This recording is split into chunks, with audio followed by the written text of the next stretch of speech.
in Indonesia Journal Atlantis Press pada tahun 2020, penulis buku Risalah Pengetahuan Ibnu Sina, penulis buku Perjuangan HMI di Tengah Arus Kepemimpinan Nasional, tim penulis Prabowo untuk Indonesia Raya, tim penulis buku Pak JK dan Anak Muda, tim penulis buku Masjid Milenial, tim penulis buku Bayangkara Empat Wajah, editor buku Etika Kepemimpinan dalam Islam, editor buku Legalisasi Hukum Perdata Islam di Indonesia, yaitu Studi Pemikiran Bustarul Arifin, editor buku Risalah Kalam Tuhan, Studi Pemikiran Fajlur Rahman, editor buku Harmoni dalam Kebinekaan, editor buku Filsafat Cinta dari Ranah Minang, editor buku Indahnya Toleransi di Tanah Sultan, editor buku Naskah-Naskah Perjuangan HMI, editor buku Membangun Budaya Organisasi, penyunting buku Di Peluk Langit, sekumpul kisah kenangan tentang Mulyadi P. Tamsir yang terbang menuju keabadian, sebagai editor buku di Relasi Maqasid Al-Syariah dan HAM, studi pemikiran Abdul Majid Al-Najjar, sebagai editor buku Strategi Pelayanan Publik, studi kasus PDAM Tirta Kertaraharja Kabupaten Tangerang, editor dan tim penulis buku Ibnu Sina tentang kesedihan, terbit tahun 2021, editor buku Cinta yang Jatuh Hati yang Patah, sekumpul kisah dari cinta yang sialan, terbit pada tahun 2021. Demikian CV dari beliau. Mungkin untuk mempercepat waktu, kita langsung saja dipersilakan kepada Kakanda Dani Ramdhani.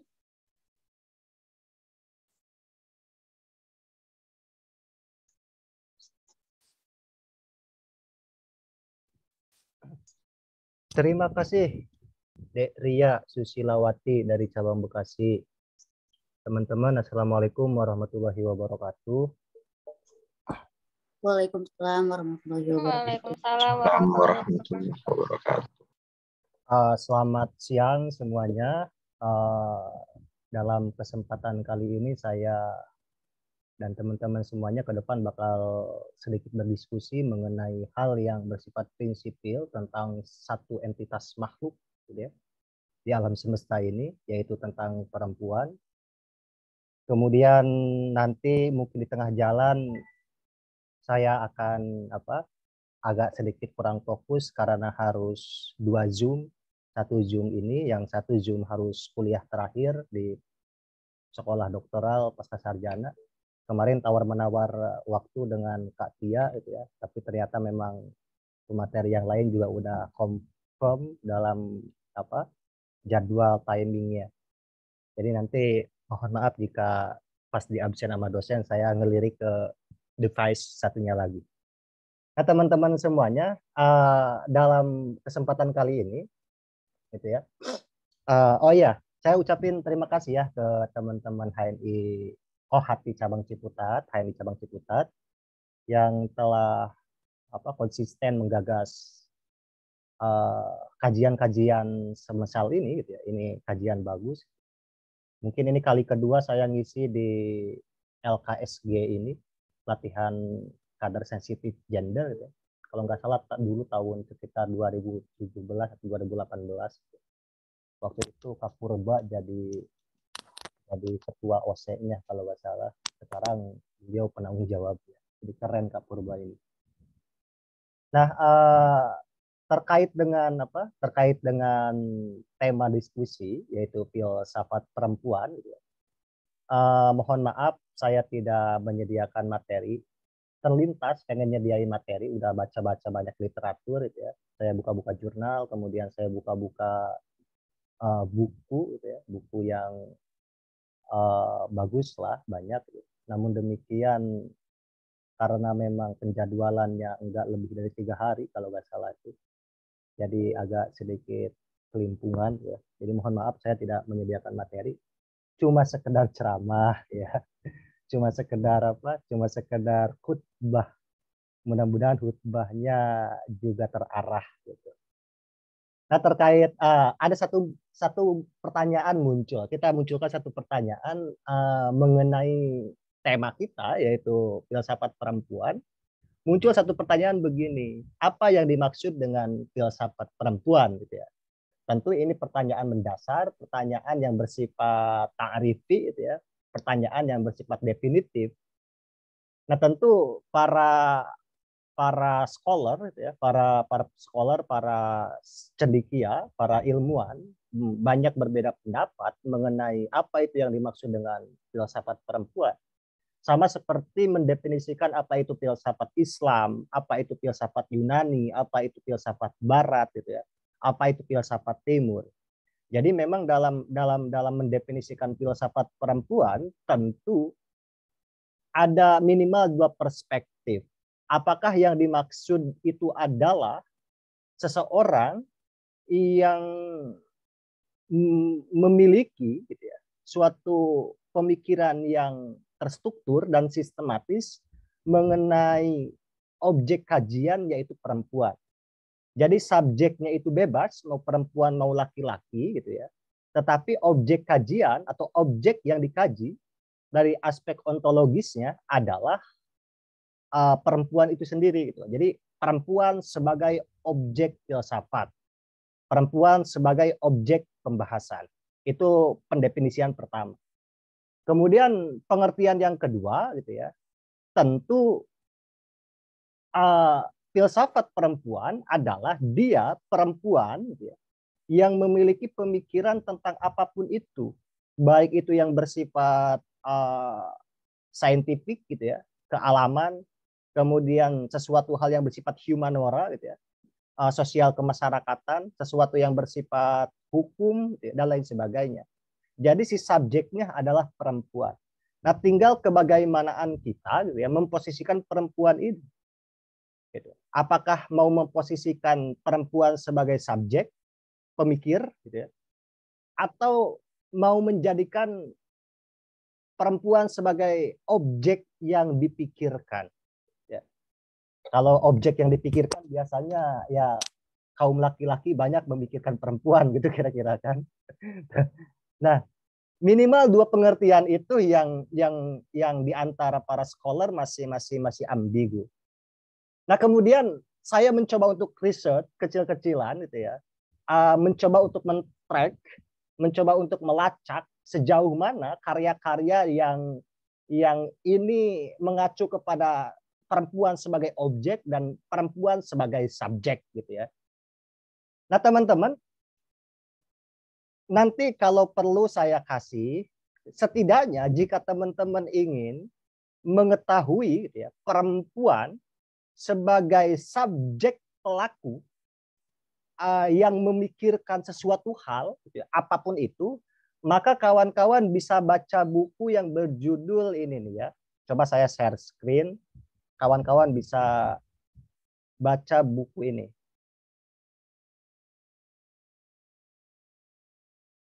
Nah, ini buku bagus gitu ya. Totalnya ada sekitar 4 jilid gitu ya. Jadi A History of Women Philosopher itu dibagi ada kurun waktu gitu ya. Jadi perempuan dalam sejarah pemikiran atau dalam sejarah peradaban manusia itu bisa di-track gitu ya. Dalam kurun waktu ini nih pembagiannya. Jadi ada filosof perempuan kuno gitu ya. Filosof perempuan kuno itu dimulai dari 600 sebelum Masehi atau abad ke-6 atau abad ke-5 before century sebelum Masehi sampai tahun ke-500 ini Masehi, 500 Masehi gitu ya. Itu kurun waktu pertama, di mana kurun waktu ini gitu ya dari 600 sebelum Masehi sampai 500 Masehi ini setidaknya kawan-kawan mengetahui satu filosof. Ini kan banyak dari fase kalau di Yunani itu fasenya Pitagoras gitu ya. Pitagoras, Socrates gitu ya. Kemudian selanjutnya muncul Aristoteles, kemudian Platon gitu ya, atau Platon, kemudian Aristoteles dan lain sebagainya. Nah, di kurun waktu antara 600 sampai 500 setidaknya ada satu filosof yang benar-benar benar-benar fenomenal. Gitu ya. Siapa itu? Dia adalah Hipatia, ya. Jadi kawan-kawan kalau klik gitu ya, Agora di apa? Di mana di YouTube atau di situs-situs film online, kalau diklik Agora gitu ya. Agora itu artinya pasar. Itu menceritakan tentang kisah Hipatia. Hipatia ini adalah seorang filosof gitu ya, kelahiran atau ya di daerah Mesir, Alexandria itu ya. Di mana dia seorang matematikawan, dia seorang fisikawan gitu ya.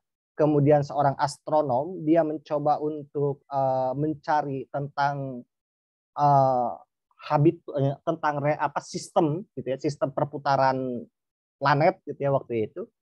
Nah, pemikirannya cukup radikal, cukup tajam dalam wilayah sains. Namun kemudian dia berujung tragis ya. Berujung tragis itu di mana akhir hayatnya dia dimutilasi gitu ya oleh para kaum agamawan yang fanatik gitu ya. Nanti saya jelaskan itu. Kemudian fase kedua ada fase abad pertengahan gitu ya. Dimulai dari 500 sampai 1600 Masehi. Kemudian yang ketiga ada fase modern gitu ya. Fase modern itu dimulai 1600 ya, 1600 Masehi sampai abad ke-20, awal 20, 19 atau akhir abad ke-18. Kemudian ada filsafat perempuan atau filosof perempuan kontemporer yaitu 1900 sampai saat ini. Jadi pembagian kurunnya itu meliputi 4 kronologis ini gitu ya. Jika kawan-kawan ingin mengetahui sebenarnya ada gak sih filosof perempuan? Jawabannya ada gitu ya. Meskipun saya selama 11 tahun di prodi filsafat gitu ya. Ya enggak ngeh gitu ya. Menjadi sesuatu bahasan yang karena memang ya juga ya selama ini saya diajarkan gitu ya. Selama ini saya diajarkan tentang pemikir-pemikir filsafat baik di Yunani, baik di Kristen gitu ya, di abad pertengahan Kristen, kemudian di Islam sampai ke kontemporer gitu ya. Itu rata-rata cowok semua gitu ya. Coba dari mulai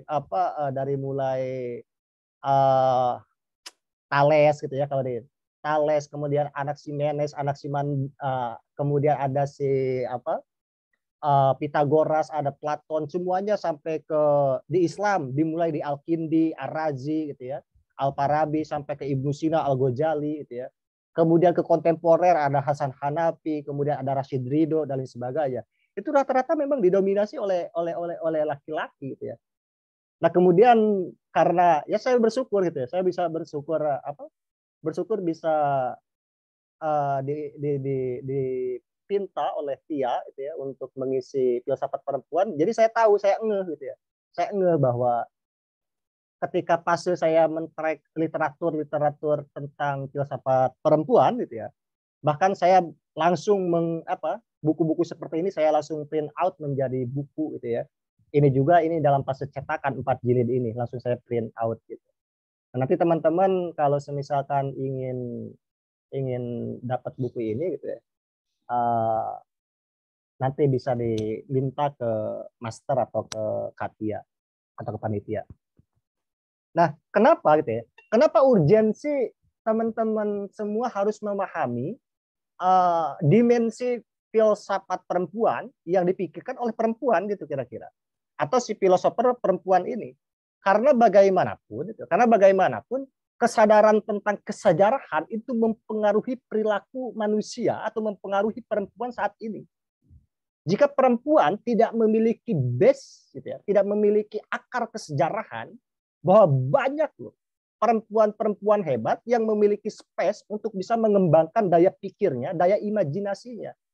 Gitu.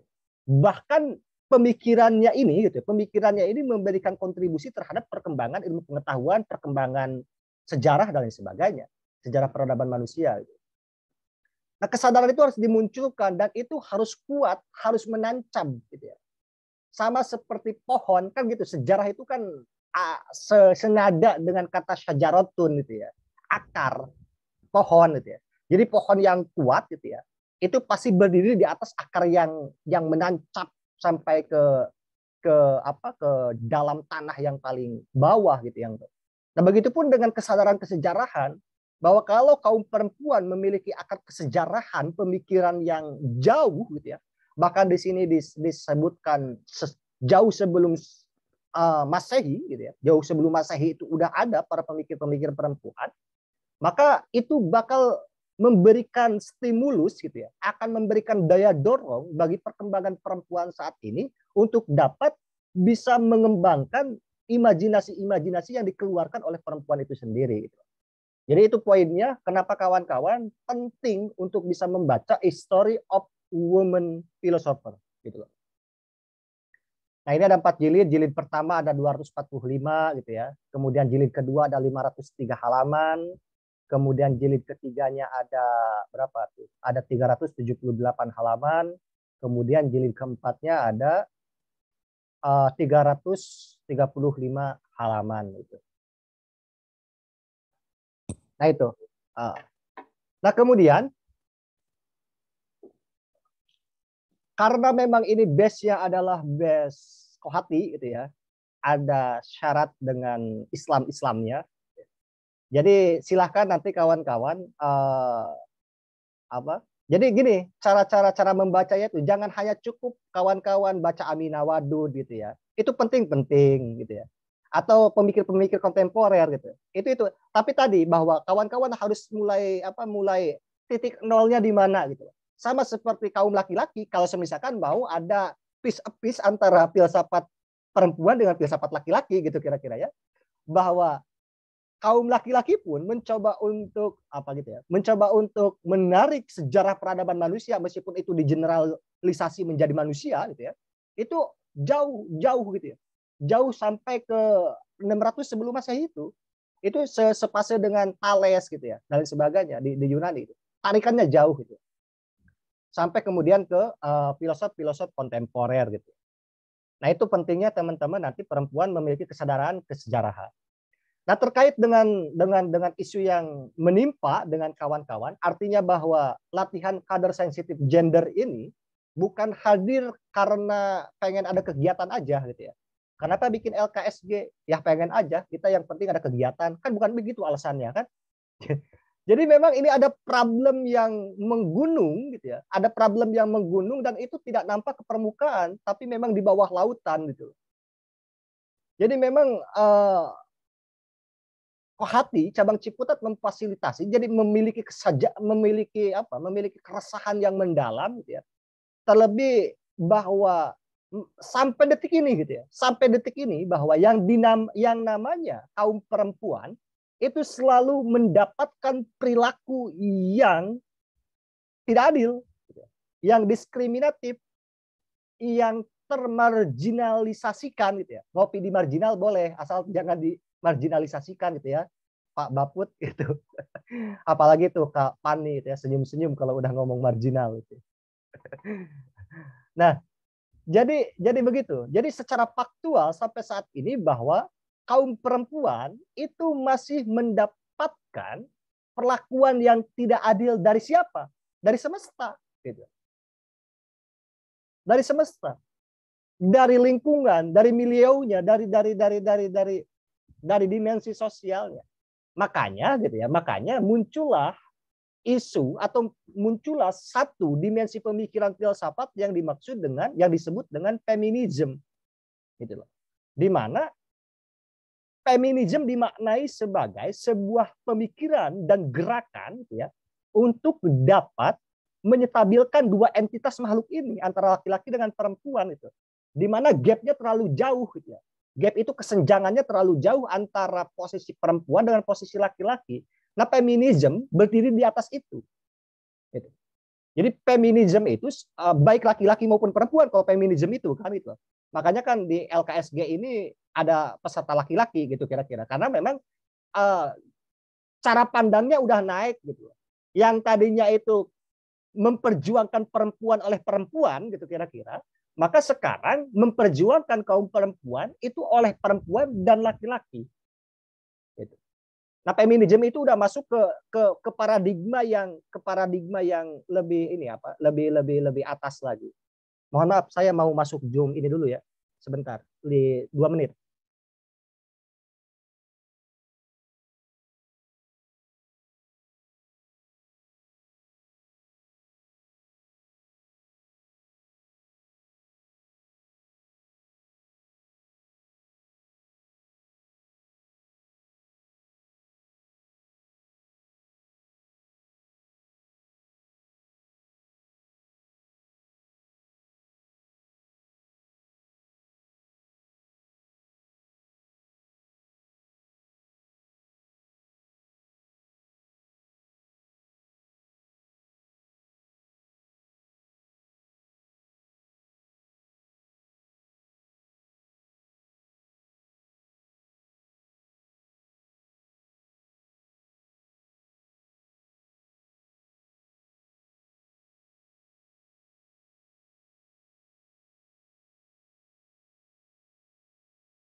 Oke, kita lanjut lagi diskusinya. Kita lanjutin lagi khutbah Jumatnya.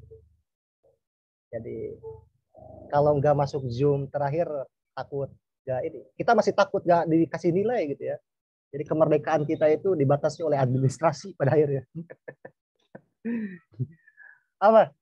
Gitu ya. Jadi muncullah gerakan feminisme gitu ya. Dan feminisme itu tidak dibatasi oleh para aktivis perempuan saja, tetapi banyak dari kaum laki-laki juga memperjuangkan itu. Nah, banyak hal gitu ya, banyak hal yang kemudian menjadi PR kita bersama gitu. PR bersama kita gitu.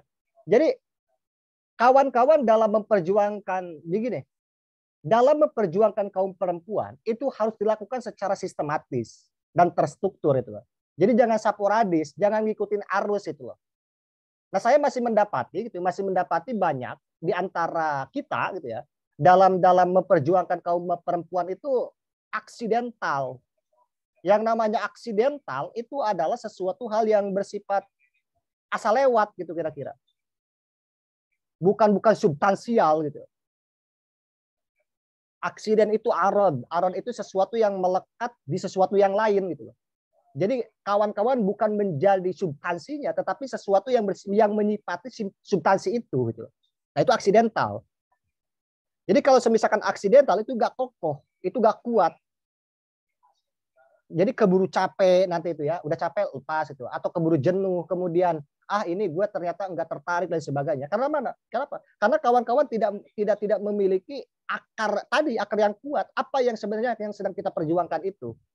Nah, makanya yang harus dimulai bahwa kita mulai mempertanyakan sebenarnya apa poin awalnya dan apa ujungnya. Itu. Biasalah dari awal sama ujung, dari niat sampai ke tujuan gitu.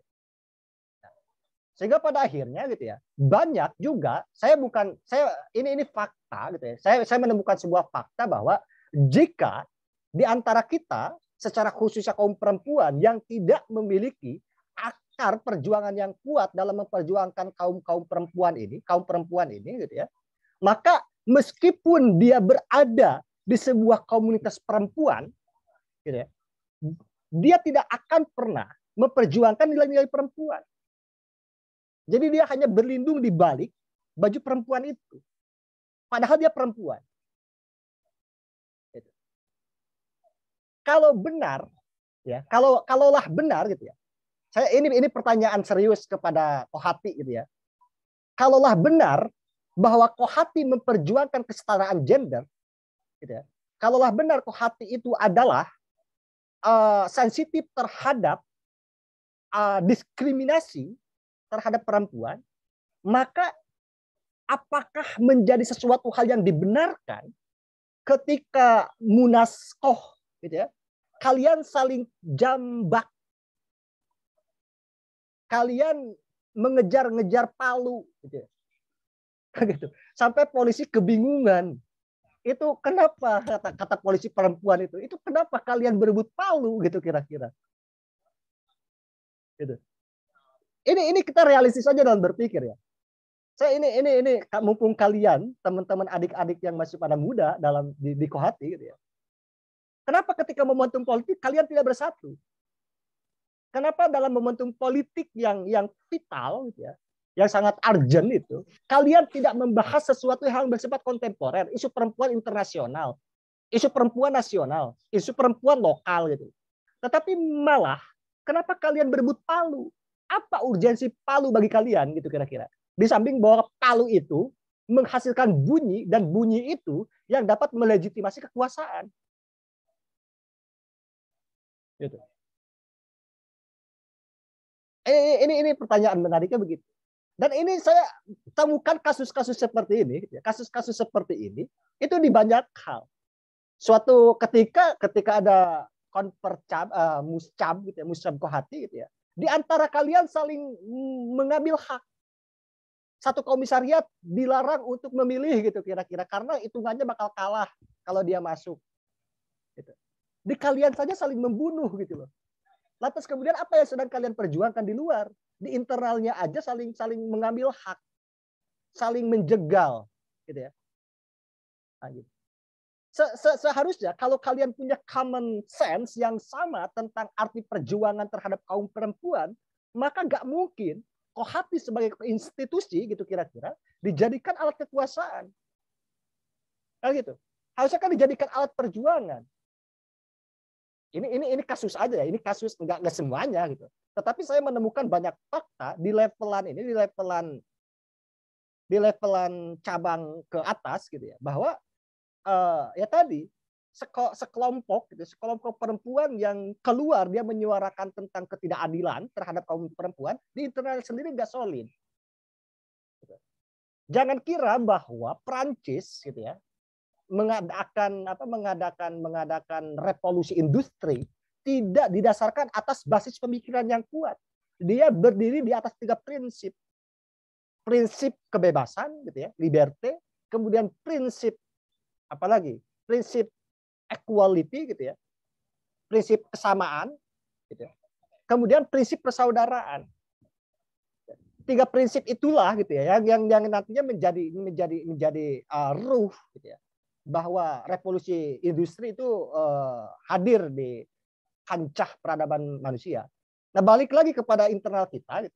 Kalian tuh baca bukunya keren tentang teori-teori ini ya, tentang teori-teori feminisme. Ada yang feminisme moderat, ada feminisme radikal gitu ya. Ada yang feminisme kanan dan sebagainya. Feminisme juga banyak variannya gitu ya. Tetapi secara faktual tidak mencerminkan itu gitu ya. Nah, ini sebagai autokritik ya, bahwa setidaknya gitu soliditas internal itu harus diwujudkan dulu. Soliditas internal harus diwujudkan dulu untuk kemudian ruhnya nyampe, pesannya nyampe. Bagaimana mungkin gitu kira-kira nanti kaum laki-laki kan yang kalian gugat setidaknya kalau dipersonifikasikan gitu ya, kalau diwujudkan itu kan ingin mengatakan kalian para penguasa dan itu dominannya itu adalah laki-laki gitu ya. Coba perhatikan kami kaum perempuan yang didiskriminasi.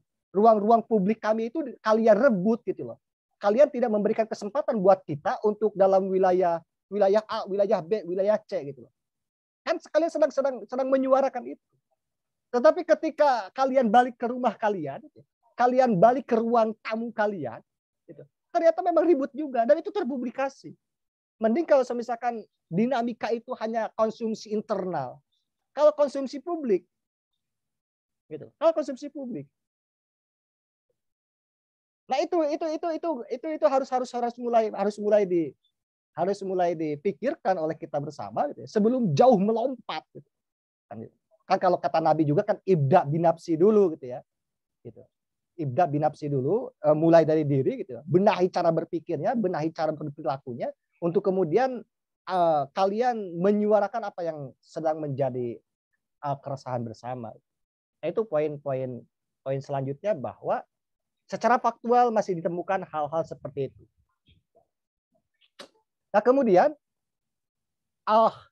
saya ingin masuk kepada hal yang lebih substansial mengenai cara membenahi ini, objek kajian perempuan ini, gitu ya. Jika kalian, gitu ya, baik laki-laki maupun perempuan, ingin membahas tentang objek kajian itu perempuan, dan secara spesifik itu mengacu kepada praktik-praktik keagamaan, khususnya agama Islam, gitu ya, maka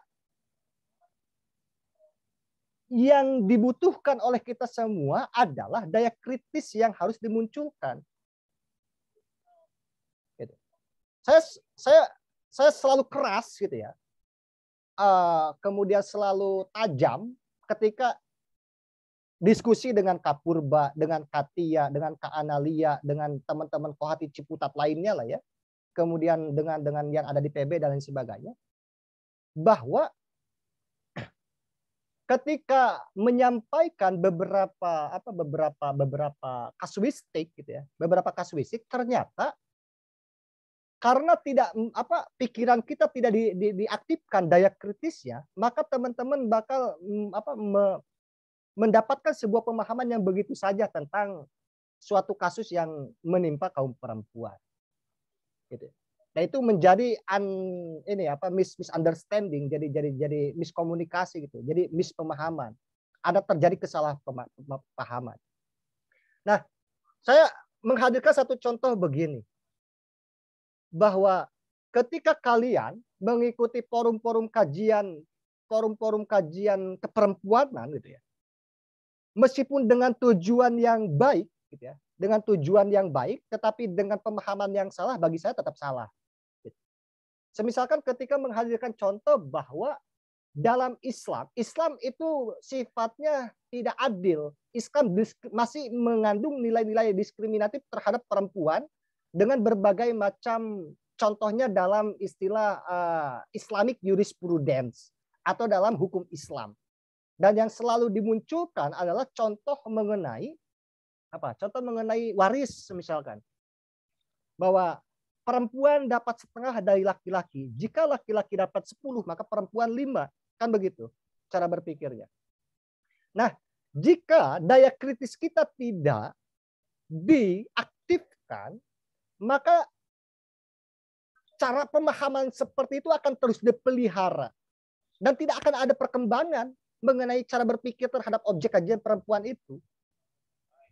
Yang seharusnya harus ada lompatan-lompatan, gitu ya. Ini udah beres, gitu loh.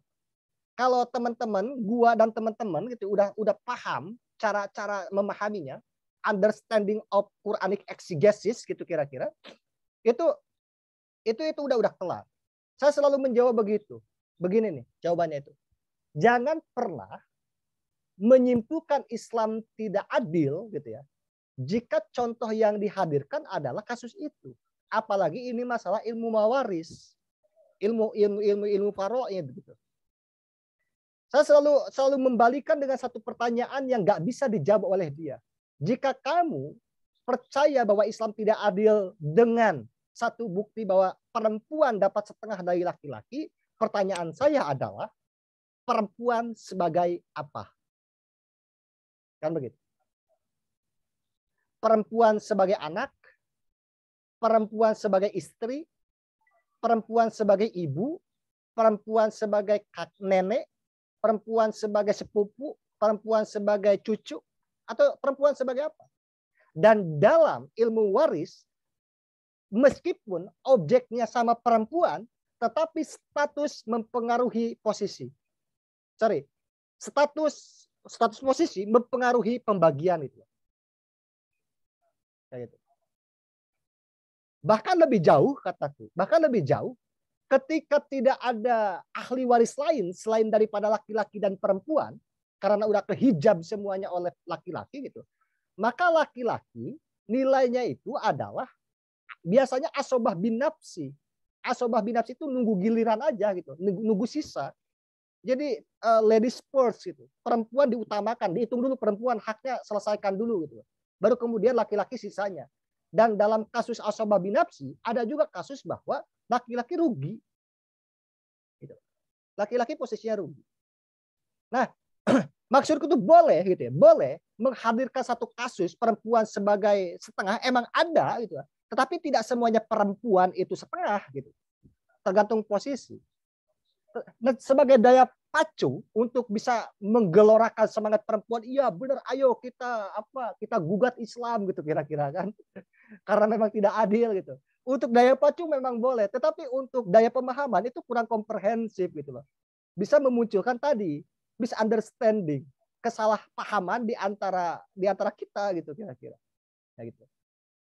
Nah, banyak itu, maksudku tuh ketika teman-teman sedang berhadapan dengan satu ayat atau sebuah case gitu ya, kasus diskusi mengenai kasus perempuan, coba dimaknai lebih dalam. Kemarin saya diskusi begini dengan Kak Ihsan Pajeri mengenai apakah benar, kataku tuh, apakah benar bahwa poligami itu adalah ajaran agama? Gitu. Saya sampai pada satu kesimpulan bahwa apakah benar enggak poligami, laki-laki boleh menikahi 4 istri gitu ya, itu merupakan perintah agama. Meskipun memang ada yang memahami itu adalah perintah, karena mengacunya itu pankihu matobalakum masna wa thulatsa wa ruba gitu ya. Nah, gitu. Pankihu itu ya fi'il amar, itu perintah nikahilah gitu ya. Mereka perempuan yang kalian cintai, yang kalian sukai 2, 3, 4 gitu ya. Ada yang emang banyak pemahaman umum begitu. Bahkan bukan hanya 2 atau 3 atau 4, bukan begitu, tetapi 2 tambah 3 tambah 4. Jadi 9. Makanya masih ada sekarang tradisi di kampung-kampung yang menikahi istri 9. Karena dia mengartikan ayat itu bukan di atau gitu ya, bukan atau tapi dan atau tambah atau plus gitu. Jadi banyaklah kasus-kasus apa yang aku kenal itu ya, yang isinya sampai 9 dan sebagainya. Ya, dia dari ayat itu. Nah, balik lagi.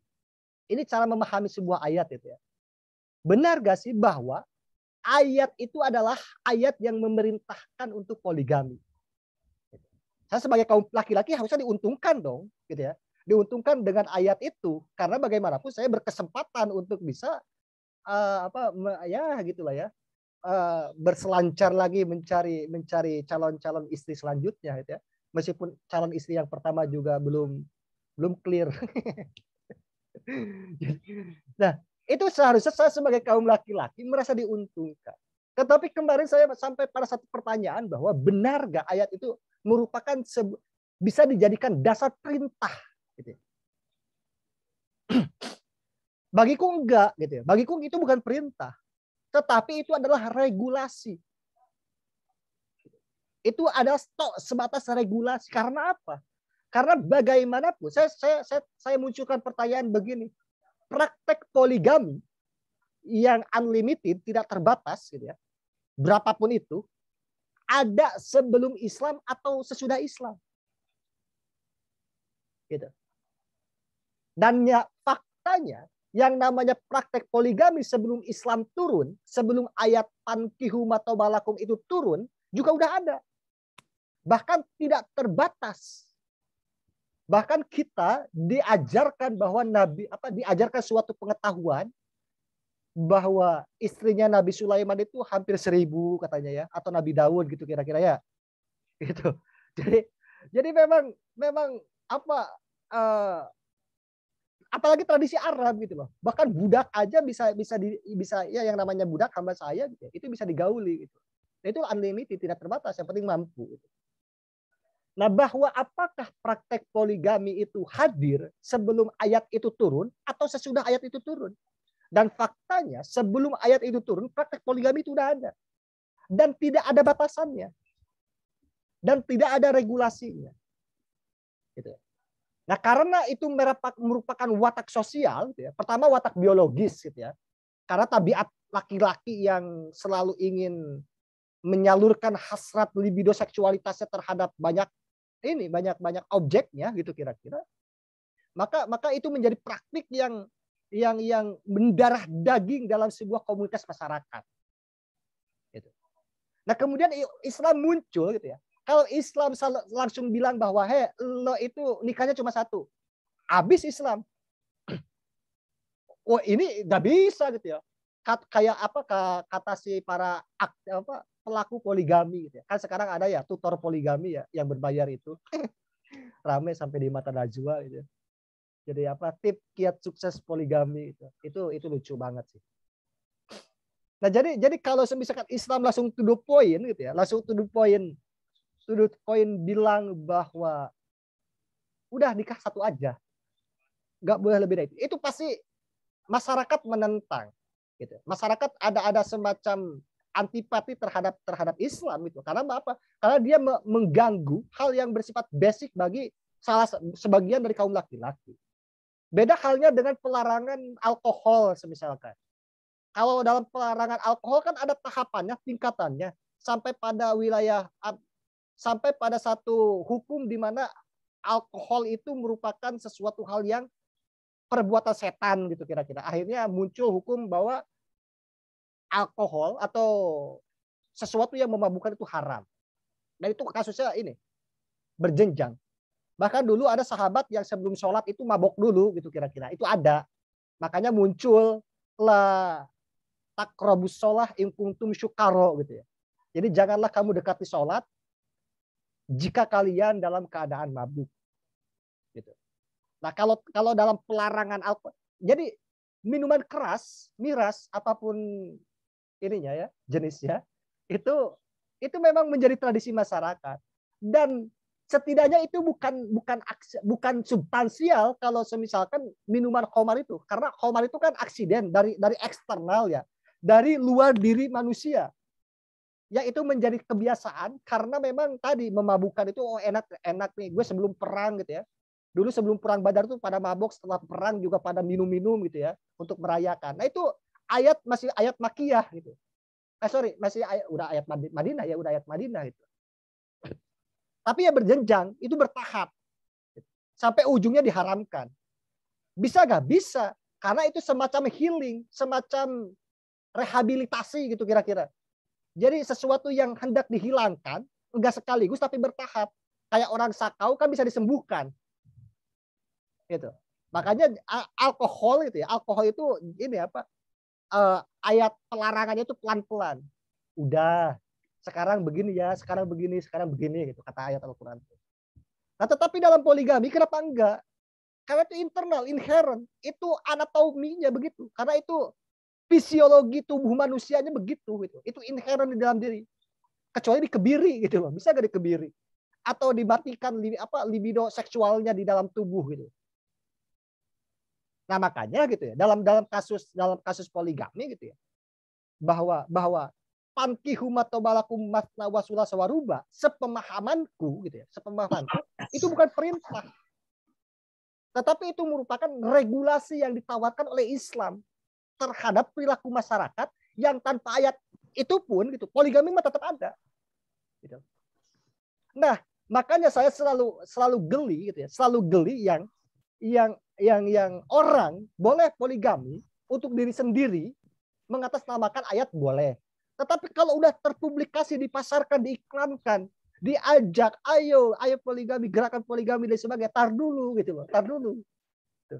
Jangan dulu begitu, slow bro gitu ya. Apalagi dikapitalisasi. Ada paketnya, ada paket 1 kali pelatihan 200.000 gitu ya. Dari mana? Saya sukses katanya, saya sukses berpoligami. Nih istri pertama saya, istri kedua saya, istri ketiga saya gitu ya. Kemudian, Bapak dari mana penghasilannya? Itu dari tutor poligami katakan gitu. Dari pelatihan poligami. Nah, jadi lucu gitu. Lucu itu begini. Jadi banyak yang mengatasnamakan agama gitu ya. Dan demi kepentingan tertentu kemudian menyalahgunakan wewenangnya sebagai seorang ahli agama. Nah, saya menentang itu. Gitu. Saya menentang itu. Dan makanya maksudku itu balik lagi kepada case awal gitu ya. Dalam memahami suatu ayat, tadi ada ayat waris, kemudian ada ayat poligami. Gitu ya. Kemudian ada ayat tentang kepemimpinan yang sering nih ya, yang sering selalu diperbicarakan itu. Selalu diperdebatkan dan gak kelar-kelar ayat kepemimpinan ini. Mau sampai kapan ayat kepemimpinan itu arijalu qawwamuna 'alan nisa gitu kira-kira. Itu mau sampai kapan diperdebatin? Mau sampai kapan ada perdebatan bahwa perempuan layak atau tidak jadi pemimpin? Mau sampai kapan? Gitu. Kemarin saya di kelas Quranic Exegesis gitu ya. Di kelas itu, saya mempertanyakan bahwa jika yang diperdebatkan dalam ayat itu adalah qawwam, maka sampai kapanpun ya, kalau yang diperdebatkan itu adalah term qawwamnya gitu ya, maka sampai kapanpun gak bakalan pernah selesai. Ada yang ini konteksnya rumah tangga, ini konteksnya ke sosial gitu ya, pimpinan politik dan sebagainya. Bahwa qawwam dimaknai, qawwam itu apa sih gitu ya? Itu adalah pemimpin atau bukan? Itu sampai kapanpun begitu-begitu aja diskusinya itu. Nah, saya kemarin diskusi dengan teman itu ya, bahkan di kelas juga saya diskusikan. Sebenarnya gitu ya, bisa gak sih paradigma dalam memahami ayat ar-rijalu qawwamuna 'alan nisa itu digeser pada wilayah definisi dari ar-rijal dan an-nisa. Gitu. Bisa gak sih gitu? Qawwam tetap diartikan pemimpin. Yes, pemimpin. Tetapi bisa gak kita mencoba untuk melakukan ijtihad pemikiran, ijtihad penafsiran gitu ya, untuk dapat meredefinisi pemahaman kita terhadap term ar-rijalu dengan term an-nisa'u. Selama ar-rijalu dimaknai sebagai laki-laki dan an-nisa dimaknai sebagai perempuan gitu ya, maka di situ bakal terus ada ketimpangan gender gitu ya, gap gender dalam ruang publik, khususnya dalam wilayah politik. Jadi perempuan dapat jadi pemimpin itu cuma di Kohati doang, cuma di Patayat, cuma di Aisyah gitu ya, cuma di Muslimat gitu. Itu pasti perempuan tuh yang jadi pemimpin gitu ya. Jadi kalau saya misalkan di ruang yang mencampur baur antara laki-laki dan perempuan gitu ya, itu selalu ayat itu dijadikan alat politik. Bahkan ketika pengangkatan Megawati kan keras ayat itu dimunculkan gitu ya. Ketika pengangkatan Megawati menjadi presiden, ayat itu menjadi sebuah alat untuk bisa menjegal gitu kira-kira kepemimpinan dia oleh sebagian kelompok politik waktu itu yang mengatasnamakan ya tradisi keagamaan. Nah, saya bilang ke teman saya itu bahwa setidaknya kalau kita dikasih kesempatan untuk bisa mendefinisikan ulang ar-rijalu, bahwa ar-rijalu itu bukan laki-laki. Dalam satu kasus ia artinya laki-laki. Tetapi dalam kasus yang lain, maka ar-rijalu itu merupakan simbol gitu ya. Kata yang merupakan simbol yang mengacu kepada entitas makhluk yang kuat. Gitu. Ar-rijalu itu kan kayak sama seperti rijelun gitu ya. Rijelun itu kan rijel lain itu kaki yang menopang gitu. Yang membuat kita alat kita berjalan, rijelun. Kemudian an-nisa'u itu bukan perempuan dimaknainya, tetapi kita maknai sebagai simbol gitu ya, perumpamaan bagi kaum yang lemah. Jadi makna ar-rijalu qawwamuna 'alan nisa adalah yang kuat memimpin yang lemah. Bima padolna bla bla sampai akhir ayat gitu kira-kira. Nah, kenapa begitu? Karena memang dalam terminologi perempuan juga banyak variannya. Kenapa enggak mar'ah? Gitu. Kenapa enggak mar'ah? Ayat itu gitu ya. Ayat itu kemudian ditafsirkan oleh hadis. Ada dalam tradisi Quranic exegesis cara menafsirkan Al-Qur'an dengan hadis. Gitu ya. Jadi Al-Qur'an dengan Al-Qur'an, Al-Qur'an dengan hadis, Al-Qur'an dengan ijtihad gitu ya, dengan Al-Qur'an dengan biroi gitu ya, dan sebagainya, itu banyak sekali. Nah, pun ketika kawan-kawan mencoba untuk menafsirkan ayat ini dengan hadis, maka ada ketidaktelitian dari para pemakalah di kelas saya waktu itu ketika ayat itu dimaknai oleh hadis yang redaksinya sama sekali berbeda dengan ayat. Dalam ayat itu menggunakan an-nisa, dan di dalam hadis rata-rata semuanya menggunakan al-mar'ah. Gitu. Hadis menggunakan al-mar'ah, sedangkan Al-Quran menggunakan an-nisa. Sedangkan konsep an-nisa'u gitu dengan al-mar'ah ini ya samalah seperti manusia dalam dimensi sosial an-nasu gitu ya, dalam dimensi biologis al-bashar gitu ya, dalam dimensi psikologis psikomotorik, kemudian dalam dimensi intelektual itu al-insan itu. Itu kan mempengaruhi makna. Gitu. Terlebih ya itu ya. Jadi balik lagi bahwa kasus-kasus itu, kasus kepemimpinan, kemudian kasus poligami, kemudian apalagi kasus tadi itu kasus waris gitu ya. Itu ya kasus waris itu harus gitu ya, harus dimaknai ulang oleh kita. Jangan terus terkungkung dalam sebuah diskus yang tidak berkembang. Jadi kalian sebagai perempuan, gitu ya, teman-teman sebagai perempuan itu harus berani, gitu ya, berani untuk bisa mendefinisikan itu. Gitu ya. Kalian inginnya apa? Definisikan ulang aja. Gitu. Jangan sampai tadi ngeluh. Kan beda ya antara berpikir dengan ngeluh itu kan beda. Sama-sama mengimajinasikan sesuatu, sama-sama mengkonsepkan sesuatu, tapi yang satu itu ya beda gitu loh. Tidak ada daya progresifnya.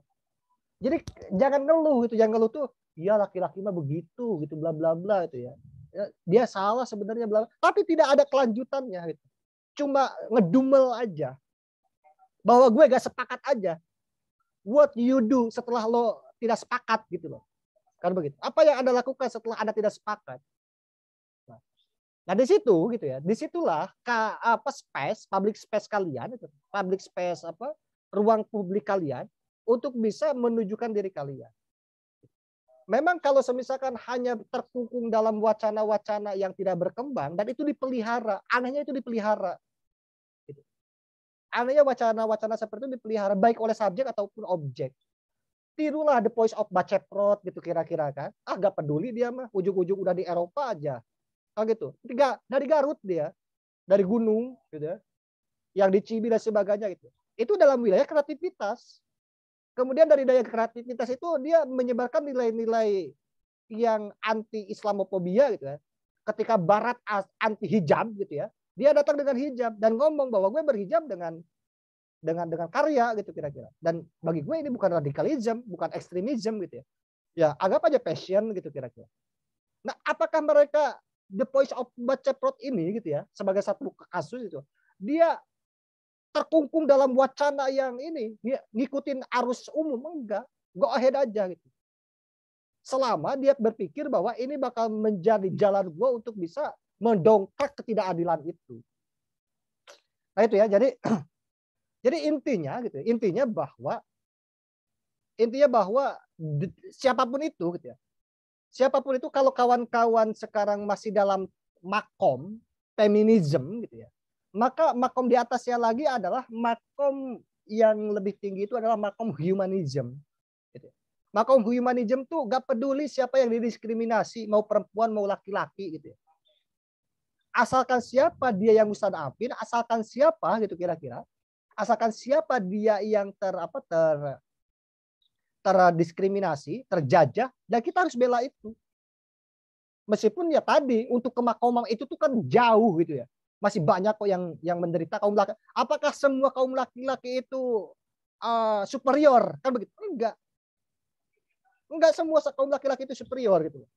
Pada akhirnya tadi bahwa generalisasi merupakan sesuatu hal yang memudahkan kita dalam memahami, tetapi menjadi sesuatu hal yang keliru ketika menilai semuanya sama. Bahwa laki-laki superior, kemudian perempuan subordinat gitu kira-kira. Ternyata ada kok yang satu di antara perempuan yang superior gitu loh. Ada nggak? Ada gitu. Ada nggak banyak laki-laki yang menjadi subordinat? Banyak. Bahkan direpresentasikan dalam film apa? Film Dunia Terbalik gitu kira-kira kan? Di mana laki-laki nyuci, laki-laki ngegibah ya, ngegibah di tukang sayur gitu loh. Kemudian istri-istrinya di luar negeri nyari nafkah gitu ya. Itu kan representasi dari ada loh masyarakat yang seperti itu. Nah makanya dalam kesempatan kali ini, gitu ya, dalam kesempatan kali ini itu saya ingin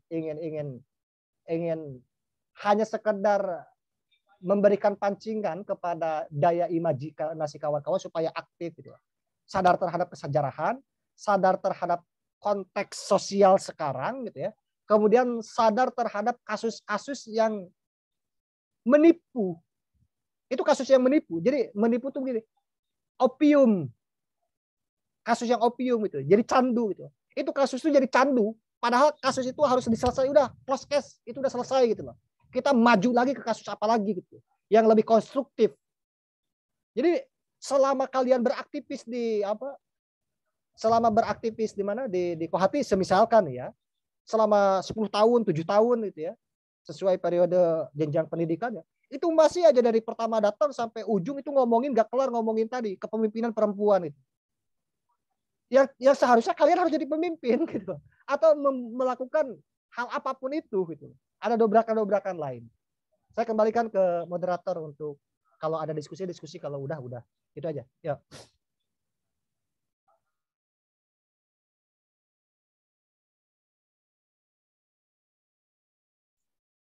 Iya, terima kasih kepada Kakanda Dani Ramdhani. Untuk selanjutnya mungkin kepada teman-teman ada yang mau ditanyakan kepada Kakanda Dani Ramdhani.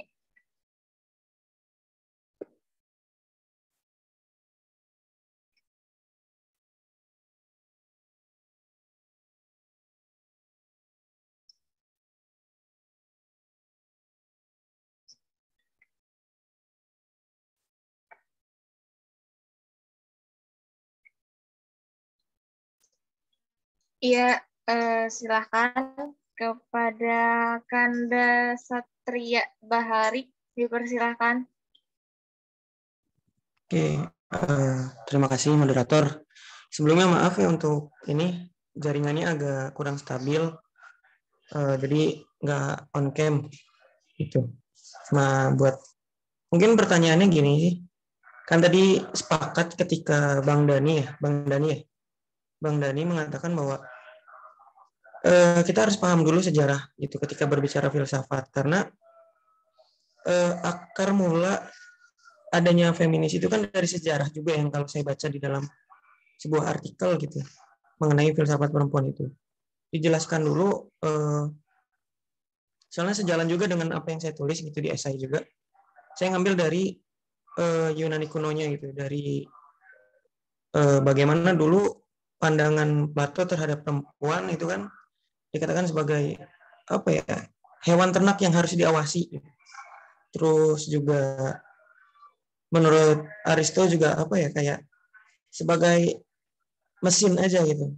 Nah, itu juga harus dipahami dulu dari sejarah. Dan saya pun sepakat ketika tadi Bang Dani mengatakan bahwa banyak ayat Al-Quran di dalam Al-Quran gitu yang menjadi perdebatan gitu sebenarnya sampai hari ini gitu.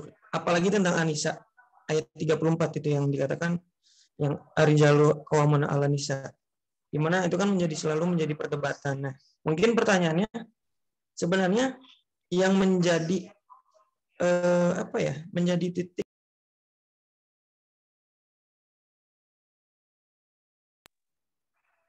ayatnya atau tafsirannya yang misoginis. Yang itu mungkin kayak gitu, soalnya saya tadi keputus sampai yang menjadi titik itu keputus. oh ya, oke, kedengaran Bang. Oke, jadi apa yang menjadi titik tekan untuk menemukan di mana sih sebenarnya yang menjadi perdebatan itu gitu, apakah ayatnya yang bersifat misoginis ataupun memang tafsiran daripada yang selama ini mungkin kita ketahui itu yang misoginisnya gitu. Jadi apakah ayatnya yang misoginis atau tafsiran yang misoginis? Mungkin itu pertanyaannya Bang. Terima kasih.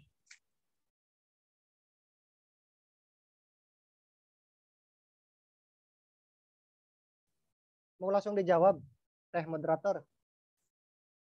Ya, gimana abang aja gitu, mau langsung apa mau ke pertanyaan lagi, mau apa? Putri Ningsari itu tadi. Ya kumpulin aja lah biar cepet. Ya, Ustaz. Ya, Kanda, izin bertanya, nama saya Tri Putri Ningsari dari cabang Tasikmalaya. Tadi berkaitan dengan perempuan, sebelum kita berbicara tentang lebih jauh tentang filsafat perempuan, kita harus menyadari dan mempunyai kesadaran terhadap sejarah gitu ya. Dan kemudian perempuannya ini pada saat ini bahkan itu kebanyakan hanya tong kosong nyaring bunyinya gitu. Jadi keluar menyuarakan hak-hak perempuan dan lain sebagainya, tapi di dalam dirinya sendiri dia belum mengimplementasikan segala sesuatu yang ada di pikirannya gitu. Nah, kira-kira apa sih yang menjadi dasar untuk perempuan mulai bisa mengimplementasikan ke dalam dirinya gitu? Karena kan susah ya, Kanda, karena konstruksi sosial yang sudah dibangun sejak awal, bahkan kesadaran-kesadaran itu sudah dihapuskan. Lebih kadang saya pernah dengar kesadaran-kesadaran tentang sejarah feminisme, kemudian sejarah keperempuanan itu dihapuskan oleh keagamaan gitu. Jadi seperti keislaman itu lebih anti dengan hal-hal tersebut gitu ya. Nah, maka saya ingin bertanya apa sih yang dijadikan dasar untuk perempuan-perempuan pada saat ini itu bisa mengimplementasikan di dalam dirinya, terlebih pada orang-orang atau perempuan-perempuan yang berada di lingkup keagamaan yang fanatik gitu. Terima kasih. Ada lagi? Gak hanya bertanya, kasih perspektif juga gak apa-apa. Kasih perspektif gitu ya, kasih pandangan, kasih poin. Ayo, yang lain. Satu lagi lah. Kanda Fahri Apip, boleh? Silakan. Oke, terima kasih Yunda moderator. Terima kasih Bang Dani atas khutbah Jumatnya ya Bang ya. Ini kayak mau sholat Jumat ini, soalnya khutbahnya cukup emansipatoris dan komprehensif ini. Oke, saya mungkin kita coba mengimajinasikan, saya mau ngajak teman-teman di ruangan ini untuk memikirkan satu pertanyaan sederhana gitu. Kenapa kita harus, ini sebenarnya pertanyaannya Bang Dani mungkin tadi ya, kenapa kita harus berpikir bahwa perempuan perlu berpartisipasi di dunia filsafat, dan secara kuantitas kita harus memperbanyak filosof perempuan gitu. Apakah filsafat akan jadi lebih baik, dan apakah perempuan akan punya ruang yang aman di dunia filsafat? Karena sebagaimana yang sempat tadi contoh yang disebutkan ya, bahwa apa itu Ibu Gadis Arifia ya kan, dia nulis buku itu Filsafat Berperspektif Feminis. Di situ dia sadur semua contoh-contoh bahwa hampir semua filsuf klasik dan modern itu punya bias gender sendirinya. Entah dikatakan hewan ternak lah, entah dikatakan alat reproduksi semata lah. Descartes mungkin bilang perempuan tuh nggak bisa mikir lah, dan lain-lain sebagainya. Nah, itu mungkin pertanyaan dasar ya, karena pertanyaan ini mungkin muncul dari asumsi kita. Saya mungkin coba ngutip Friedrich Nietzsche ya, dia kan nulis buku itu Beyond God and Evil. Nah, Nietzsche kan bilang kalau memang betul bahwa filsuf itu mengklaim bahwa dia memberikan satu kebenaran. Tapi di dalam buku itu justru kayak Nietzsche itu sebenarnya setengah curiga dan setengah mocking, mungkin itu apa, ngejek gitu loh. Nah, karena pada hakikatnya juga filsuf banyak berbohong mengenai hal-hal terdalam yang dia ungkapkan. Nah, itu sebenarnya kebohongan itu yang kita butuhkan, dan filsuf itu berhasil memberikan rasionalisasi terhadap kebohongan-kebohongan itu gitu. Jadi sebenarnya kita memang harus curiga terhadap teks-teks filsafat yang sampai di hadapan kita gitu. Karena kita mencari fakta, sementara kebohongan yang diabstraksi ditawarkan filsuf, dan kita pun terlena terhadap kebohongan-kebohongan tersebut gitu. Dan memang kita memerlukan itu. Again, kita kembali bahwa apakah akan ada manfaat yang diperoleh apabila kuantitas dan partisipasi perempuan dalam dunia filsafat itu cukup signifikan? Itu mungkin pertanyaan yang pertama, Bang Dani. Kemudian pertanyaan yang kedua sekaitan dengan tradisi Islam ya, karena kita tadi spesifik banyak membahas tentang kasus-kasus keislaman, diskursus keislaman yang sering dijadikan pijakan orang-orang supaya bicara bahwa Islam itu bias gender, tidak ramah sama perempuan. Ini mungkin kegelisahan saya, Bang Dani, karena saya lihat aktivis-aktivis feminis atau banyak orang yang terjun ke dunia feminis itu tidak terlalu mengiraukan elemen agama dalam diskursus mereka.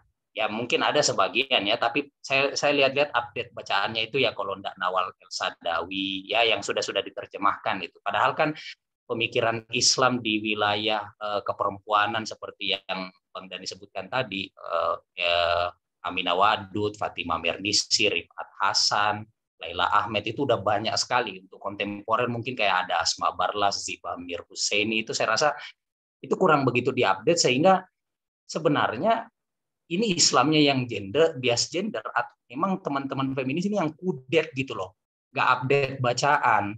Karena saya memperhatikan agama nggak terlalu, saya beberapa kali ikut diskusi feminis itu dan sampai pada kesimpulan mereka terlalu menyederhanakan kompleksitas pemikiran agama. Ya, karena agama intinya pokoknya agama tidak bisa membantu emansipasi, padahal kan dalam studi agama religious studies hari ini justru orang bisa menemukan energi egaliter dalam spirit keagamaan. Nah, mungkin yang menjadi pertanyaan nih, karena Mas Dani tadi, Bang Dani tadi menyuarakan perlunya islah, tajdid dan ijtihad supaya kita berani mendefinisikan ulang ya, semangat Derrida sekali nih Bang Dani saya lihat ini ya. Jadi saya pengen nanya apa alat yang kira-kira teman-teman butuhkan atau bagaimana teman-teman memulai untuk membaca ulang, karena saya lihat daya tarik teman-teman untuk diskursus agama khususnya teman-teman gerakan perempuan itu sangat minim, Bang.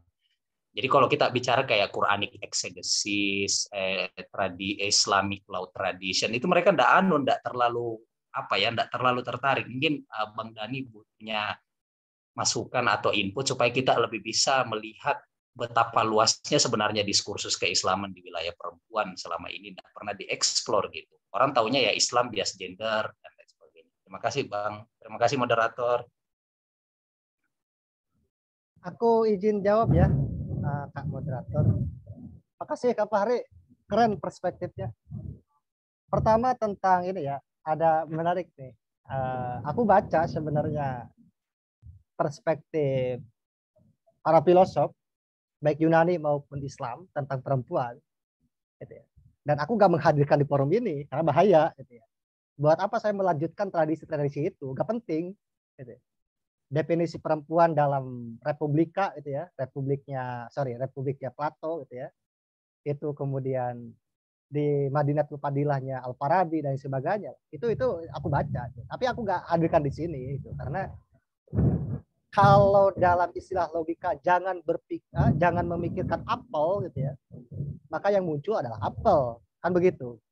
Jadi kalau niat saya adalah untuk bisa memicu daya kritis perempuan untuk bisa menemukan sebuah terobosan baru yang menjadi problem dia, maka harus dimulai dari hal yang bersifat reasoning atau cara berpikirnya. Ya, kayak tadi ya tadi ya begitulah para filosof. Makanya tidak semua filosof pemikirannya harus kita akuin semua. Saya misalkan ngefans sama Ibnu Sina, tidak semua pemikiran Ibnu Sina gue iyain gitu kira-kira kan. Masih ada beberapa yang gue pilih-pilih gitu ya. Begitupun dengan Plato yang dipuja-puja, kemudian Ariston yang meneruskan pemikiran Plato, ya begitu cara memandang perempuan itu. Karena memang dia mendefinisikan itu gitu ya. Dari miliunya, dari horizonnya gitu kira-kira. Horizonnya seperti itu ya, dan mungkin bagi mereka juga gak penting gitu untuk bisa bukan menjadi suatu hal yang urgent seperti kita saat ini di kehidupan modern. Kemudian dalam wilayah semisalkan begini aja nih contohnya ya, ada orang yang hanya memandang bahwa perempuan adalah alat reproduksi, karena kan nature dari perempuan kan tadi reproduksi, menyusui itu kira-kira kan. Kemudian apalagi haid lah ya, 3 itu ya. Jadi melahirkan, menyusui dan haid. Bahkan itu juga tidak semuanya. Kan itu. Kalau itu yang dianggap sebagai nature perempuan, ya, maka kalian bisa memilih kok untuk tidak melahirkan, yang secara otomatis tidak menyusui, kan begitu. Kemudian ada gak kasus perempuan yang tidak haid banyak gitu loh. Apalagi dalam istilah fikih, ada yang ya, contohnya itulah salah satu Siti Aisyah atau Fatimah gitu ya. Fatimah ya, yang gak haid dia itu. Bahkan nipasnya aja cuma berapa jam gitu kira-kira kan. Diceritakan itu juga. Nah, kemudian dalam wilayah reproduksi, kalau yang menjadi alat serang adalah perempuan sebagai alat reproduksi, justru serang balik aja cara berpikir mereka itu.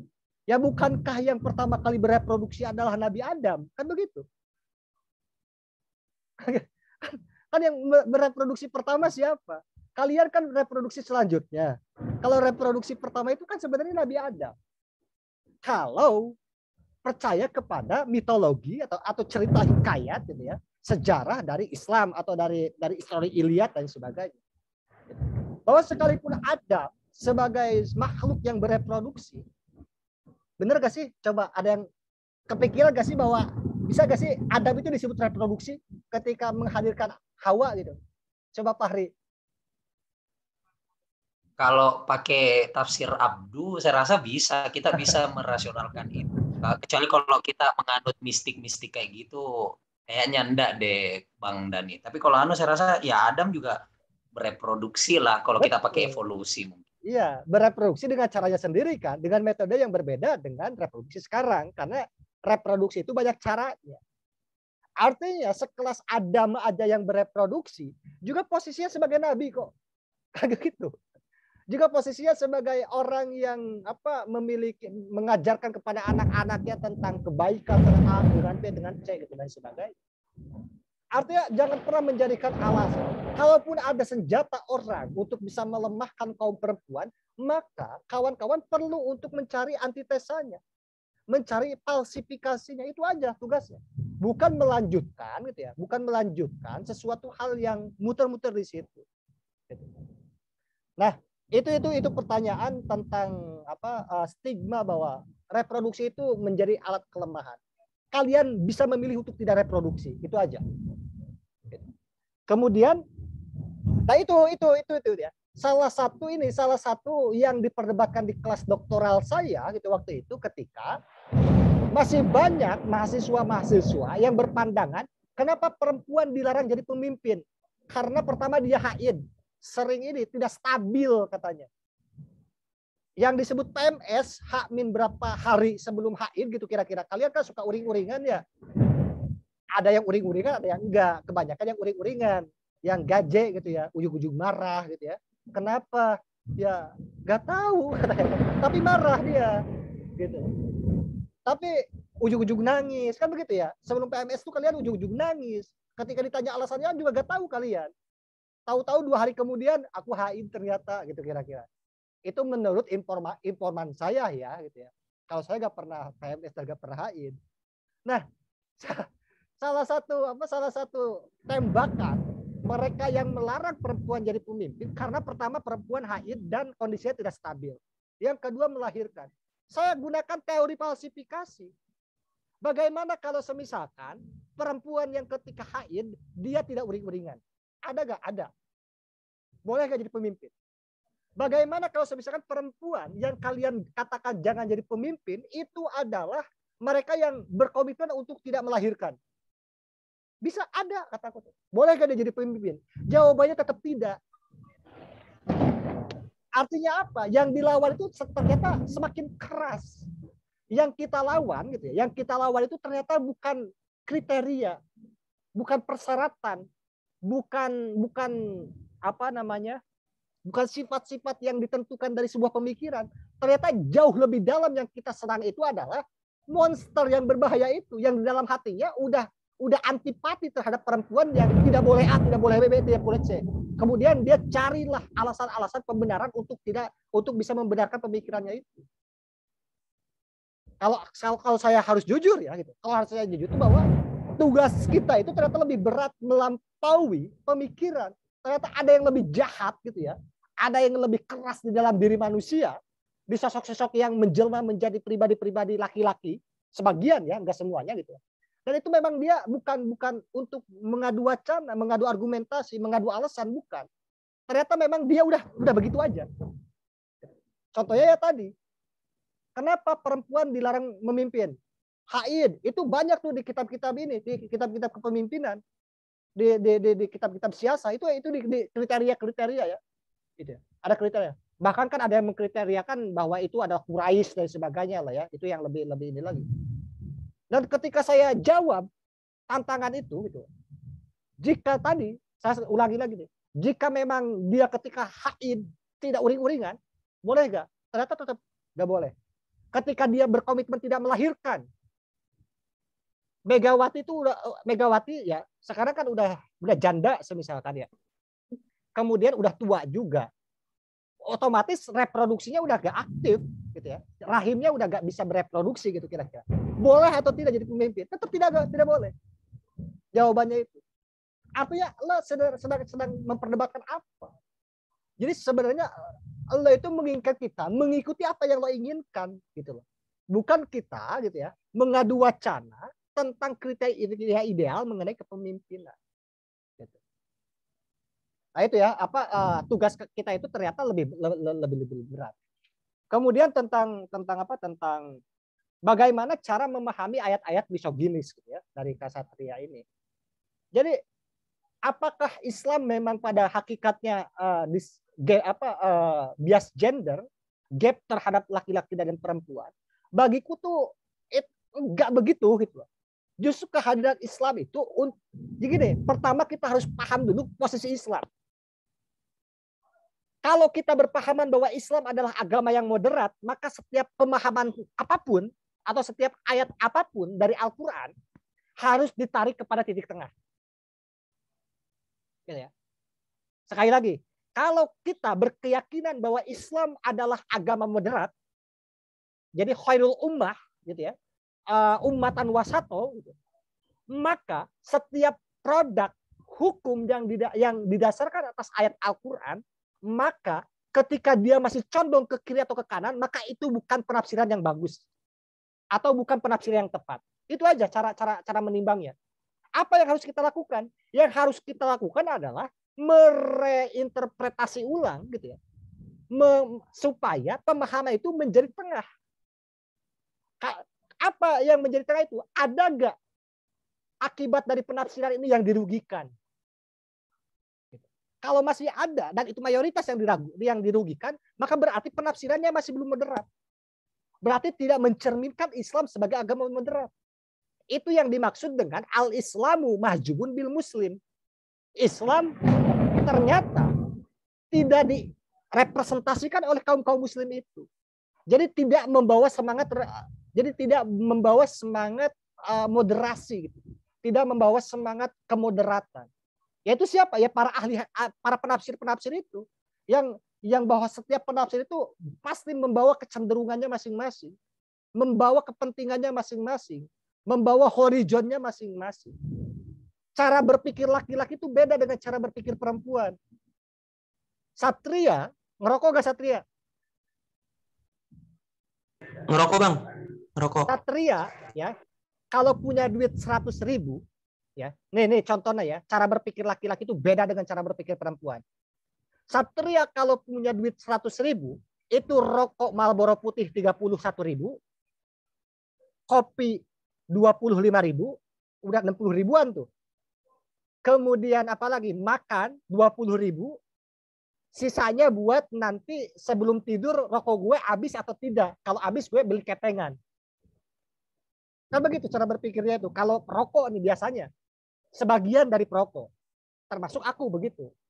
Tetapi kalau perempuan, khususnya ibu kita, gitu ya, dikasih duit sama kita 100.000, maka dia bakal berpikir 3 hari selanjutnya bahwa uang ini harus cukup. Pertama, beras 2 liter, karena gitu.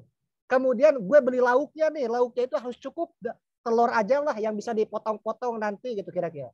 Beli minyak, beli galon dan sebagainya. Dan itu harus apa? Harus didistribusikan kepada banyak orang, anaknya, suaminya, gitu. Beda dengan Satria atau saya yang 100.000 itu didistribusikan bagi keadilan diri saya. Gitu. Tetapi 100.000-nya kalau dikasih gitu ya, dikasih ke orang tua kita, ke emak gitu ya, itu pasti berpikirnya seperti itu. Itu menandakan bahwa konsep kesejahteraan dan pendistribusian keadilan antara laki-laki dan perempuan itu ada perbedaannya. Dari apa? Dari cara berpikir. Nah disinilah urgensi perempuan masuk ke pos-pos strategis, eksekutif, yudikatif dan legislatif. Meskipun memang gak perlu sebenarnya itu yang dinamakan wajib batasnya 30%. Kalau perlu ya sebanyak-banyaknya gitu. Di mana equality itu gitu ya. Equality itu dibuktikan bahwa daya saing dan lain sebagainya gitu. Dan itu harus dibuktikan bahwa pos-pos strategis dalam penentuan kebijakan itu harus diisi oleh perempuan. Dan kebanyakan juga sekarang, apakah perempuan-perempuan yang ada di pos-pos kebijakan sana mendistribusikan kesejahteraan cara berpikirnya, cara berpikir perempuan, atau cara berpikir sang bos? Masih gak sih gitu ketika ada menteri perempuan atau legislatif perempuan itu mendistribusikan duit yang tetean itu ke aspal, ke gorong-gorong gitu kira-kira. Kan tiap tahun kalian pasti ngelihat kan itu jalan terus ada lubang. Bener gak sih? Setiap akhir tahun kawan-kawan ngelihat jalan pasti rusak pinggirnya. Ada perbaikan-perbaikan. Itu ngabisin duit itu. Duit gak keserap harus dihabisin. Tapi kenapa nggak beli susu buat anak-anak biar gak stunting gitu kira-kira? Kan bisa gitu kira-kira. Misalkan di kabupaten mana itu pasti kawan-kawan melihat gorong-gorong selalu diperbaiki. Muncul satu pertanyaan di saya, kok gorong-gorong ini tiap tahun selalu diperbaiki? Bahkan saya pernah ngecek itu gorong-gorong yang sedang diperbaiki, ternyata salurannya nggak ada. Cuma mungkin ngabisin duit ini cukup buat gorong-gorong untuk 100 meter gitu kira-kira. Ya diada-adakan aja itu gorong-gorongnya gitu. Jadi gitu. Jadi harus sampai pada wilayah gitu ya, yang tadi ya, dari reasoning sampai pada wilayah distribusi keadilan itu ternyata bisa diwujudkan dalam pos-pos itu. Yang dalam pos-pos percuma kalian ngomongin feminis di sosial, tetapi tidak menanamkan nilai-nilai feminisme dalam diri perempuan-perempuan yang ada di pos-pos strategis. Gitu. Nah pesan ini harus sampai bahwa kalau aku nanti jadi pejabat, jadi anggota DPR, jadi anggota ini, bahwa aku tuh bakal membawa misi itu. Gitu. Dan ini ketika memang dia ada kok pemimpin yang perempuan. Pertanyaan saya, apakah nilai-nilai tadi perjuangan perempuan di tangan seorang pemimpin perempuan ini sesuai gak dengan apa yang kalian pikirkan? Ternyata enggak. Tetap aja pikirannya aspal, tambang, kemudian pembabatan hutan, kemudian apalagi, ya itulah hal-hal yang sekiranya tidak representatif terhadap perjuangan kalian. Nah maksudku tuh biar komprehensif, gitu ya. Meskipun ini udah masuk ke politiknya ya, politik perempuan gitu. Tetapi setidaknya ada sinergitas, kesinambungan gitu. Dari mana mau kemana dan ujungnya di apa? Bagiku tuh ujungnya itu di situ. Pendistribusian keadilan untuk perempuan harus melalui tangan-tangan perempuan di pos-pos strategis itu. Dan kalian kalau nanti jadi TA, ya minimal jadi TA kan kalian tuh, TA praksi gitu ya, TA anggota dan sebagainya, titipkan pesan-pesan itu. Tapi kalau misalkan udah jadi pejabat, apalagi punya daya itu, daya untuk mengubah atau daya untuk mengambil kebijakan. Kalau kalian sekarang itu apa istilahnya itu? Sekarang itu masih jadi aktivis, udah stop, batasin, bukan stop lah, batasin bahwa wacana-wacana seperti jadi mulai cek Kementerian Sosial yang dipimpin oleh Bu Risma. Kemudian apalagi nih yang pos-pos perempuan tuh. Kemudian anggota DPR yang perempuan siapa tuh? Kemudian ada Menteri Luar Negeri perempuan, apakah ini perempuan dan sebagainya. Cek dari sekian kebijakannya representasi terhadap gap gender atau tidak. Gapnya bakal tetap menganga atau mendekat gitu loh, menjadi seimbang. Ya itu kajiannya udah kajian ke sana. Jangan ketemu pejabat minta program selesai beres gitu. Kan begitu. aktivis ini fakta gitu. Ini fakta. Kalian kita gitu ya, kita yang kritis di luar ketika udah ketemu mereka nggak ngomongin masalah konsep keadilan kok, distribusi kesejahteraan. Tapi apa yang bisa disinergikan kan begitu. Bapak bisa sambutan atau tidak? Kami kekurangan untuk biaya A, biaya B, biaya C gitu. Konsumsi kurang dan sebagainya gitu. Tidak mengecek and recheck selama pagu APBN setahun ini kemana alokasinya. Ke pos perempuan gitu ya, ke pos perempuan lah, ke pos apa gitu. Apakah ke hal yang bersifat infrastruktur aja gitu atau ke daya peningkatan gitu. Dicek juga pos-pos beasiswa apakah secara mayoritas perempuan berapa porsinya, laki-laki berapa gitu.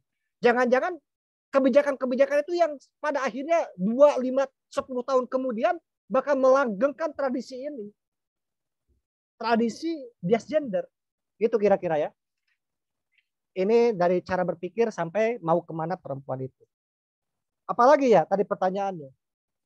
Ya udahlah ya kira-kira ya. Jadi balik lagi ke apakah Islam itu bias gender atau tidak? Ini kalau keyakinanku enggak bias gender. Tetapi kebagaimana si pembaca Al-Quran ini, gitu ya, si pembaca hadis ini, si pembaca literatur-literatur turos itu, gitu, mencoba untuk memberikan sebuah pemahaman yang tengah juga atau tidak. Gitu. Kalau ternyata tidak tengah berarti bukan Islamnya, itunya aja tuh, gitu, si penafsirannya aja. Banyaklah hal nanti yang secara teknis itu ya. Kalau kawan-kawan mau menghidupkan kembali atau dekonstruksi atau kritisisme dan sebagainya, banyak hal yang harus dibicarakan dari Islamic jurisprudence gitu ya. Karena bagaimanapun ini kan yang tradisi fikih kan biasanya ini.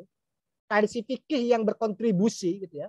Untuk bisa boleh tidak boleh ini dan itu ternyata bias gender itu kan sebenarnya di fikih perempuannya ini gitu. Fikih perempuan kemudian ya hal-hal yang bersifat inilah jurisprudence, hukum dan sebagainya. Udah jam 3 kurang 8 menit. Udah kali ya Bu moderator.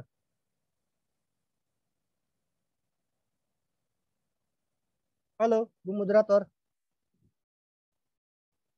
Iya Bang. Gimana? Udah Nah kali ya? mungkin lebih tepatnya perempuan itu bukan rumit ya, tapi menarik gitu sepertinya. Perempuan itu memang sangat menarik gitu. Untuk perempuan itu sendiri yang saya tangkap itu harus memiliki pemikiran yang luas dan untuk lebih berpikir, untuk lebih kritis. Dan untuk perempuan itu berkaitan dengan segi otonomi, segi epistemologi dan aksiologinya berkaitan erat dengan seorang perempuan. Perempuan itu lebih berkaitan erat dengan idealisme dan realisme dan juga mengarah kepada hal-hal yang bersifat institutif, sesuatu nilai yang mendalam dan penuh dengan kesan. Nah, untuk sebelum kita menutup acaranya, kepada operator ada penyerahan sertifikat secara simbolis seperti itu untuk Bang Dani. Silakan kepada operator.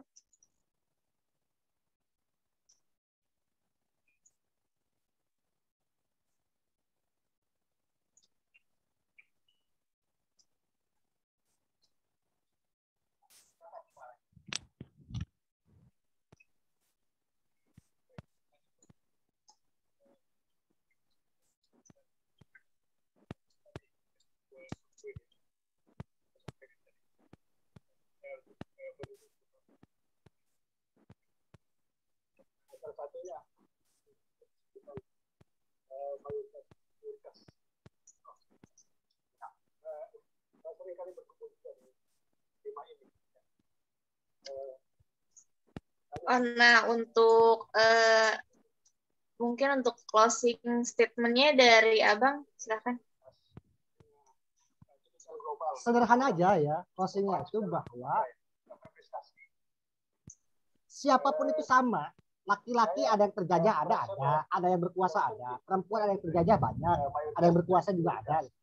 Jadi pada prinsipnya bahwa yang harus kita tanamkan adalah setiap penindasan itu harus kita lawan Dan setiap kaum yang tertindas, apalagi tertindas oleh sistem, itu harus kita perjuangkan. Kebetulan yang sekarang sedang diperjuangkan adalah perempuan. Jadi sebenarnya perempuan itu merupakan dari sub perjuangan kita. Gitu. Dan itu berat ya berat gitu ya. Itu berat ya berat. Tapi pada akhirnya ketika semua perempuan di semesta ini sudah tidak ada lagi yang didiskriminasi, maka jangan-jangan nanti kaum laki-laki gitu ya, gitu, yang didiskriminasi gitu. Ya, itu supaya kita adil sejak pikiran. Gitu ya. Jadi siapapun itu yang tertindas harus kita bela, siapapun yang menindas harus kita lawan, gitu ya. Dan kebetulan saja sekarang yang objek yang sedang kita perjuangkan adalah kaum perempuan yang secara faktual masih banyak yang terjajah dan tertindas. Supaya itu meluruskan cara berpikirnya dulu gitu. Cara berpikirnya dulu supaya tidak salah arah. Begitu aja ya.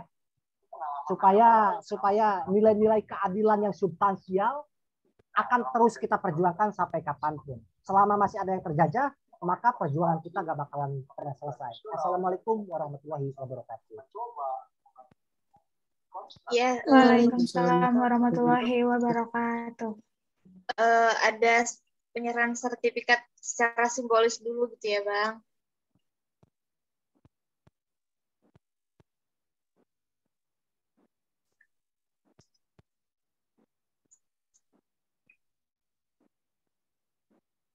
Nah, mungkin ini mohon maaf secara simbolis terlebih dahulu ya, Bang. Tentu karena forumnya secara online. Nah, untuk forum kali ini mungkin dicukupkan sekian, dan untuk wanita hidup perempuan gitu ya, jangan pernah menjadi seorang budak peradaban, tetapi perempuan itu adalah seorang pewaris peradaban seperti itu. Mungkin dicukupkan saja dari saya. Wassalamualaikum warahmatullahi taala wabarakatuh. Saya forum kembalikan kepada MOT. Waalaikumsalam. Aku izin lab ya. Sukses buat teman-teman semuanya. Yo, assalamualaikum. Makasih Kak. Terima kasih Kanda.